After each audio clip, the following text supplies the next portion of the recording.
Hello everyone, आज हम पढ़ने वाले हैं 3 क्लासेस के बारे में, जिसमें सबसे पहले हम पढ़ेंगे रेप्टाइल्स के बारे में। रेप्टाइल्स वो क्लास है जिसके अंदर ऐसे एनिमल्स आते हैं जो कि रैंक कर चलते हैं जमीन पर, जैसे कि क्रोकोडाइल। ठीक है। सेकंड क्लास हम बात करेंगे एप्स के बारे में। एप्स वो एनिमल्स होते हैं जो कि बर्ड्स में आते हैं, यानी उन्हें एनिमल तो बोलते हैं, एनिमल किंगडम में आता है, लेकिन वो क्या होते हैं, बर्ड्स होते हैं। एप्स के जितनी बर्ड्स हैं वो सब एप्स कैटेगरी में आ जाती हैं। उसके बाद नेक्स्ट हम बात करेंगे, वो होगी आपकी मेमेलिया। मेमेलिया के अंदर हम यानी ह्यूमन बींग्स आते हैं और ऐसे एनिमल्स आते हैं जिनके पास मेमोरी ग्लैंड देखने को मिलते हैं। आज हम इन्हीं 3 के बारे में बात करेंगे और बहुत इंपॉर्टेंट है। और एक चीज़ और बता दो, इवोल्यूशन के अकॉर्डिंग हम देखें तो ये माना जाता है कि रेप्टाइल से ही बर्ड्स और रेप्टाइल से ही मेमेलियन बने होते हैं। यानी कि रेप्टाइल्स का टू फॉर्म में डिवीजन हुआ, यानी वो 2 फॉर्म में बदले। एक हो गए, एक तो बदल गए एफ की फॉर्म में, यानी पंछी बन के उड़ गए, और एक हो गए टेरेस्ट्रियल फॉर्म में, जो कि मेमेलिया में आ जाते हैं। चलिए आज का लेक्चर स्टार्ट करते हैं। सबसे पहले हम बात करते हैं सबसे पहली क्लास यानी कि रेप्टाइल्स के बारे में। चलिए स्टार्ट करते हैं आज का लेक्चर। सबसे पहले आप स्क्रीन पर देख सकते हैं रेप्टाइल के बारे में। The class name refer to their creeping और क्रोलिंग मोड ऑफ लोकोमोशन। इस क्लास का नाम इसी वजह से दिया है क्योंकि ये जो लोकोमोशन करती है, एक जगह से दूसरी जगह जाने का जो काम होता है वो क्रीपिंग करके या क्रोलिंग यानी कि रेंग कर एक जगह से दूसरी जगह जाते हैं। जब मोस्टली टेरेस्ट्रियल एनिमल होते हैं, ज़्यादातर इनको देखा जाए तो कैसे एनिमल्स हैं, टेरेस्ट्रियल हैं, यानी जमीन पर मिलने वाले एनिमल होते हैं। इनकी बॉडी की बात करें तो इनकी बॉडी ड्राई होती है, यानी सूखी बॉडी होगी, और कॉर्निफाई स्किन, यानी कॉर्निफाई मतलब कौन जैसा, अगर हाथ से आप छूओगे तो ऐसा लगेगा कुछ नॉर्मल नहीं है, ठीक है, अजीब सा लगता है। एपिडर्मल स्केल देखने को मिलते हैं, स्पुट देखने को मिलते हैं इनकी बॉडी के ऊपर। They do not have external ear opening, इनके पास ईयर की ओपनिंग नहीं होती है। ठीक है। टिम्पेनम रिप्रेजेंट ईयर, इनके पास टिम्पेनम होता है जो कि ईयर को रिप्रेजेंट करता है। टिम्पेनम मतलब एक तरह का होल होता है जो कि ईयर की तरह ईयर का काम करता है। इनके पास लिम्फ देखने को मिलते हैं किसी किसी में। व्हेन प्रेजेंट आर 2 पेयर, जिन लिम्फ अगर प्रेजेंट होंगे तो 2 पेयर में प्रेजेंट होते हैं, अदरवाइज प्रेजेंट नहीं भी होती। जैसे स्नेक है, स्नेक के अंदर लिम्फ प्रेजेंट नहीं होती। हार्ट इज यूजली 3 चैम्बर, इनके हार्ट की बात करें तो 3 चैम्बर होता है, लेकिन लेकिन क्रोकोडाइल का जो हार्ट होता है वो 4 चैम्बर होता है। वेरी इंपॉर्टेंट है। ठीक है, क्रोकोडाइल का जो हार्ट होगा वो 4 चैम्बर होगा। रेप्टाइल्स आर कोइक्लोथर्म्स, रेप्टाइल्स के होते हैं कोइक्लोथर्म्स होते हैं। कोइक्लोथर्म्स मतलब ये अपनी बॉडी टेम्परेचर को कंट्रोल नहीं कर पाते। ठीक है, इनका जो बॉडी टेम्परेचर है वो एनवायरनमेंट पे डिपेंड करता है। जिस तरह का एनवायरनमेंट होगा उसी जगह से इनका बॉडी टेम्परेचर चेंज होता है। इसलिए इनको एनवायरनमेंट चेंज करने की, यानी कि अपना हैबिटेट चेंज करना पड़ता है ताकि इनका बॉडी टेम्परेचर चेंज ना हो। नेक्स्ट बात करें स्नेक और lizard, set the scale as skin cast. ठीक है, स्नेक और लिजार्ड एक ऐसे एनिमल्स हैं जो क्या करते हैं, रेप्टाइल्स हैं जो कि अपनी स्किन को, कास्ट को छोड़ देते हैं। ठीक है, क्या करते हैं, अपने ऊपर की खाल को छोड़ देते हैं, निकल जाते हैं। देखा होगा आपने, सांप की खाल देखने को हमें मिलती है। सेक्सेस आर सेपरेट, इनके जो सेक्सेस होंगे वो सेपरेट होंगे, यानी मेल और फीमेल अलग अलग होते हैं। फर्टिलाइजेशन इंटरनल, बॉडी के अंदर फर्टिलाइजेशन होता है, यानी मेल और फीमेल गेमेट का जो फ्यूजन होगा वो बॉडी के अंदर होगा। दे आर ओविपेरस, ओविपेरस हो रहे हैं यानी एक देते हैं, यानी अंडा प्रोड्यूस करते हैं, एक प्रोड्यूस करते हैं। डेवलपमेंट इनका डायरेक्ट होता है, यानी कि लार्वा स्टेज प्रेजेंट नहीं होती है। एग्जाम्पल की बात करें तो turtle, tortoise, tree lizard, garden lizard, crocodile, alligator, wall lizard, naja, cobra, bungarus, krait, vipera, viper, ये सब इसके एग्जाम्पल हैं। तो अभी हमने रेप्टाइल की बात कर ली। अब नेक्स्ट क्लास की बात करते हैं। नेक्स्ट क्लास है आपकी एप्स। एप्स के अंदर आते हैं जितने भी पंछी होते हैं, यानी बर्ड्स वगैरह जो होते हैं वो एप्स के अंदर आते हैं। तो एप्स की सबसे पहली जो खासियत है वो है आपकी फीदर्स। इनके पास पंख देखने को मिलते हैं। Body is covered with feathers. Most birds can fly except flightless birds. ज़्यादातर बर्ड्स क्या कर सकती हैं, उड़ सकती हैं, लेकिन कुछ बर्ड्स ऐसी हैं जो उड़ नहीं सकती हैं। इनके पास बीक यानी चोंच देखने को मिलती है। लगभग सभी बर्ड्स के अंदर ये प्रेजेंट होती है। इसके जो फोर लिम्स होते हैं वो विंग्स में बदल जाते हैं, यानी पंख में। ठीक है, आगे के जो इनके पेड़ होंगे वो किस में बदल जाते हैं, विंग्स में बदल जाते हैं, यानी पंख के अंदर बदल जाते हैं। ठीक है, स्केल्ड हिंद लिम्स। ठीक है, और इनके अगर पीछे के पैरों की बात करें तो पीछे के पैरों पे हमें क्या देखने को मिलती है, पीछे के पैरों पे स्केल देखने पड़ते हैं, निशान से देखने को दिखाई देते हैं। ये मदद करते हैं वॉकिंग के लिए, स्विमिंग के लिए और क्लैस्पिंग के लिए। क्लैस्पिंग मतलब किसी भी चीज को पकड़ने के लिए मदद करते हैं। क्लास में बताओ movement of birds in a water. ठीक है, पानी के अंदर बर्ड जैसे मूव करती है उसको वो क्लस्टरिंग भी बोलते हैं। ठीक है, नेक्स्ट बात करते हैं एयर कैविटी। इनके पास क्या होता है, एंडोस्केलेटन जो होता है वो बोनी यानी कि हड्डी का बना होता है, लेकिन उसकी जो बोन्स होती हैं वो कैसी होती हैं, होलो होती हैं। होलो मतलब अंदर से खोखली होंगी, जिसकी वजह से उनके अंदर एयर कैविटी प्रेजेंट होती है। एयर कैविटी प्रेजेंट होने की वजह से ये बहुत ज़्यादा हल्की दिखाई देती हैं। अगर आप बर्ड्स को छुएंगे, कभी पकड़ेंगे, पकड़ा हो आपने, तो वो बहुत हल्की दिखाई देती हैं, महसूस होती हैं। इनके हार्ट की बात करें तो इनके पास 4 चेम्बर हार्ट होता है, यानी इनके पास भी 4 चेम्बर प्रेजेंट होते हैं। वार्म ब्लडेड एनिमल्स हैं, यानी वार्म ब्लड का मतलब ये अपने बॉडी टेम्परेचर को कंट्रोल कर सकते हैं। इनका बॉडी टेम्परेचर कांस्टेंट रहता है, ठीक है। एनवायरनमेंट से इसका बॉडी टेम्परेचर पे डिपेंड नहीं होता, ठीक है। नेक्स्ट बात करें रेस्पिरेशन की, तो रेस्पिरेशन के लिए इनके पास लंग्स होते हैं, एयर सैक होते हैं जो कि लंग्स से जुड़े हुए होते हैं, जो सप्लीमेंट है एयर रेस्पिरेशन में। मान लो कि अगर लंग्स ठीक से काम नहीं कर रहे तो एयर सैक प्रेजेंट होता है जो लंग्स तक सीधे सीधे ऑक्सीजन पहुंचा देता है। इसके सेक्सेस सेपरेट होते हैं, यानी कि मेल और फीमेल अलग अलग देखने को मिलेंगे। फर्टिलाइजेशन इंटरनल होगा, बॉडी के अंदर होता है फर्टिलाइजेशन, ये भी ओविपेरस होते हैं, यानी एग प्रोड्यूसिंग होते हैं।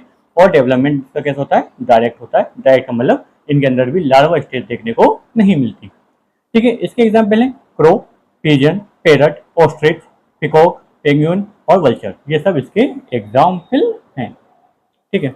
Next and the important category which is a Mammalia. Class Mammalia एक वो क्लास है जो कि जिस क्लास के अंदर ह्यूमन बींग्स आते हैं, ठीक है। मेमोरी ग्लैंड, पहली चीज इनके पास मेमोरी ग्लैंड देखने को मिलते हैं। Young ones are nourished with milk produce by mammary gland, ठीक है। जितने भी यंग वंस होते हैं, यानी इनके बच्चे होंगे, वो सब के सब क्या होते हैं, मिल्क से ही नरिश होते हैं। सबसे पहला उनको न्यूट्रिशन मिलता है होता है मिल्क, ठीक है। इनके पास 2 पेयर्स ऑफ लिम्ब देखने को मिलते हैं, यानी कि दो जोड़ी पैर देखने को मिलते हैं। 2 हाथ होंगे, 2 पैर होते हैं। आइडेंटिफाई जो चलने के लिए, दौड़ने के लिए, क्लाइंबिंग, ब्रोइंग चढ़ने के लिए, बोरोइंग खोदने के लिए, और स्विमिंग और उड़ने के लिए भी प्रेजेंट होते हैं, ठीक है। हेयर, इनके पास बाल होते हैं, बॉडी कवर्ड विथ हेयर, इनकी बॉडी पूरी तरीके से बालों से कवर होती है। पिन्ने की बात करें तो एक्सटर्नल ईयर प्रेजेंट, यानी कि एक्सटर्नल ईयर के ऊपर एक पिन्ना टाइप का प्रेजेंट होता है। दांत की बात करें तो टीथ इनके कैसे होते हैं, डिफरेंट टाइप ऑफ टीथ देखने को मिलते हैं जो कि जोक के अंदर प्रेजेंट होते हैं। ये भी 4 चेम्बर हार्ट होता है, यानी कि इनके अंदर भी 4 चेम्बर देखने को मिलते हैं, 2 ओरिकल एंड 2 वेंट्रिकल। रेस्पिरेशन, ये लंग्स के थ्रू रेस्पिरेशन करते हैं। और रिप्रोडक्शन की बात करें तो इनका सेक्सेस अलग अलग होते हैं, यानी कि मेल फीमेल अलग होंगे। फर्टिलाइजेशन बॉडी के अंदर होगा।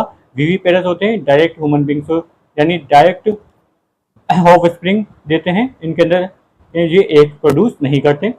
कुछ एक्सेप्शन है, डेवलपमेंट इज डायरेक्ट, ठीक है, लेकिन डेवलपमेंट इनका कैसा होता है, डायरेक्ट होता है। लार्वा स्टेज प्रेजेंट नहीं होती।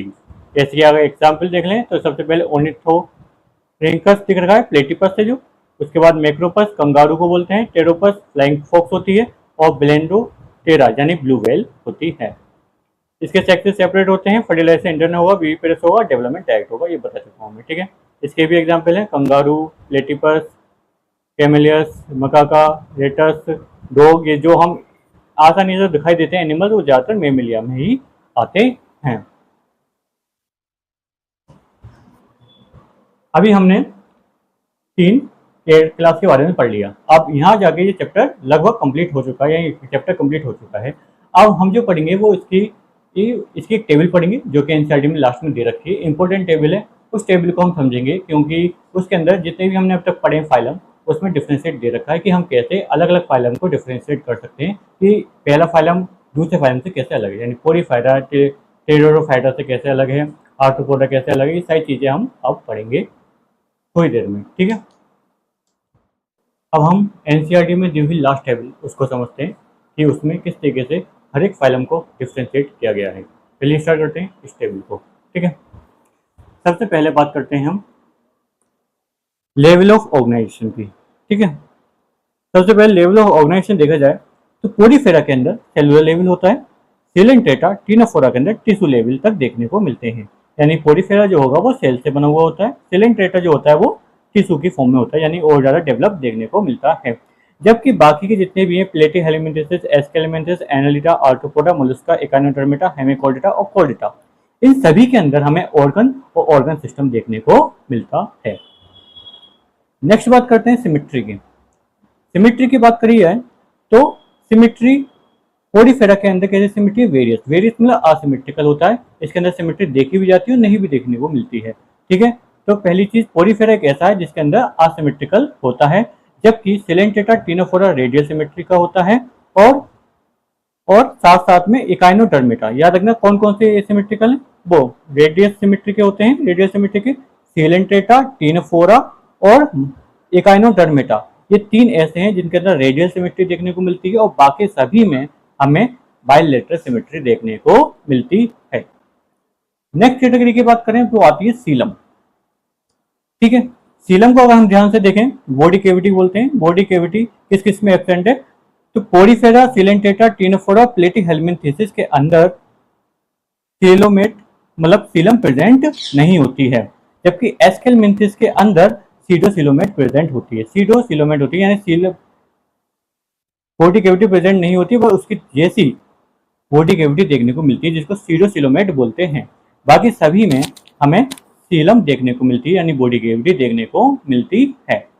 नेक्स्ट बात करते हैं, वो आता है आपका सेगमेंटेशन। सेगमेंट मतलब बॉडी को अलग अलग पार्ट में डिवाइड होना। ठीक है, तो जो सेगमेंटेशन होता है वो हमें सिर्फ 3 ग्रुप में देखने को मिलता है, वो है एनेलिडा, आर्थ्रोपोडा और कोरडेटा। ठीक है, कोरडेटा के अंदर, आर्थ्रोपोडा के अंदर और एनेलिडा के अंदर हमें सेगमेंटेशन देखने को मिलता है, बाकी किसी के अंदर सेगमेंटेशन प्रेजेंट नहीं होता। डाइजेस्टिव सिस्टम की बात करते हैं। डाइजेस्टिव सिस्टम की बात करें तो पोरीफेरा में डाइजेस्टिव सिस्टम प्रेजेंट नहीं होता है, सिलेंटेटा के अंदर, टिनोफोरा के अंदर और प्लेटीहेल्मिन्थेसिस के अंदर इनकम्प्लीट होता है, बाकी सभी में कंप्लीट डाइजेस्टिव सिस्टम देखने को मिलता है। नेक्स्ट बात करते हैं सर्कुलेटरी सिस्टम की। तो circulatory system porifera, coelenterata, ctenophora, platyhelminthes, aschelminthes और एनालिडा के अंदर एब्सेंट होता है। उसके बाद सभी के अंदर रेस्पिरेटरी सिस्टम प्रेजेंट होता है। अब इनकी डिस्टिंक्टिव फीचर के बारे में बात कर लेते हैं, यानी कि कैसे दूसरों से अलग है। सबसे पहले पोरीफेरा। पोरीफेरा के पास पोर देखने को मिलते हैं और कैनाल इन वॉल्स, और वॉल्स के अंदर क्या होते हैं? कैनाल्स प्रेजेंट होते हैं जिसके थ्रू वाटर बॉडी के अंदर एंटर करता है। सिलेंटेटा की स्पेशलिटी उसके पास नीडोब्लास्ट प्रेजेंट होता है, यानी नुक, एक नुक की तरह दिखा, निडल की तरह दिखने वाली ऑर्गन उसके पास प्रेजेंट होता है, टिश्यू प्रेजेंट होते हैं। नेक्स्ट बात करें टिनोफोरा। टिनोफोरा के पास कॉम्प्लेट प्रेजेंट होती है जिससे वो मूव करती है। प्लेटीहेल्मिन्थेसिस के बाद फ्लैट बॉडी होती है। प्लेटीहेल्मिन्थेसिस कैसे होता है? फ्लैट बॉडी होता है और सकड़ होते हैं, यानी कि खून चूसने वाले होते हैं ये। एस्केलमिन्थेसिस की बात की जाए तो ये वॉर्म शेप्ड के होते हैं, यानी कि इलोंगेटेड, लंबे लंबे होंगे और वॉर्म होंगे। ठीक है, एनालिडा की बात की जाए तो एनालिडा जो होते हैं उनके body segment link like rings, जैसे रिंग्स होती हैं उस तरीके से बॉडी सेगमेंटेशन उसमें प्रेजेंट होता है। आर्थ्रोपोडा की बात करें तो इसका एक्सोस्केलेटन होता है वो क्यूटिकल का बना होता है और जॉइंटेड अपेंडेजेस देखने को मिलते हैं। इसकी जो मेन पहचान है वो जॉइंटेड अपेंडेजेस। मोलस्का की बात करें तो एक्सटर्नल स्केलेटन ऑफ शेल, इसके ऊपर एक शेल की लेयरिंग देखी जाती है जिसको कवर करके रखती है, यूजुअली प्रेजेंट होती है। इकाइनोडर्मेटा की बात करें तो इसके पास वाटर वस्कुलर सिस्टम और रेडियल सिमेट्री देखने को मिलती है। ठीक है, और हेमिकोर्डेटा की बात करी जाए तो हेमिकोर्डेटा जो होता है वो वॉर्म लाइक होता है, प्रोबोसिस, कोलर, ट्रंक, 3 चीजें इसमें प्रेजेंट होती है, प्रोबोसिस, कोलर और ट्रंक देखने को मिलती है। जबकि लास्ट और कोर्डेटा की बात करें तो इसके बाद नोटोकोर्ड होगी, डोर्सल होलो नर्व कोर्ड होगी, गिलसेट होंगे विथ लिम्स ऑफ फिन्स। ठीक है, फिर लिम्स भी होंगे और फिन्स भी देखने को मिलते हैं। ये हमने कंप्लीट कर लिया आज का चैप्टर। अब जाके एनिमल किंगडम कंप्लीट हो चुका है। अब नेक्स्ट लेक्चर में हम नेक्स्ट चैप्टर स्टार्ट करेंगे। तो ये आपकी एक unit and first unit complete हो चुकी है पूरी तरीके से, और हम आगे देखते हैं कि आगे हम क्या पढ़ेंगे। वैसे आगे फ्लावरिंग प्लांट है, मोर्फोलॉजी ऑफ फ्लावरिंग प्लांट, वही देखना है। चलिए अब बात करते हैं नेक्स्ट लेक्चर में। आज के लिए इतना ही, थैंक यू।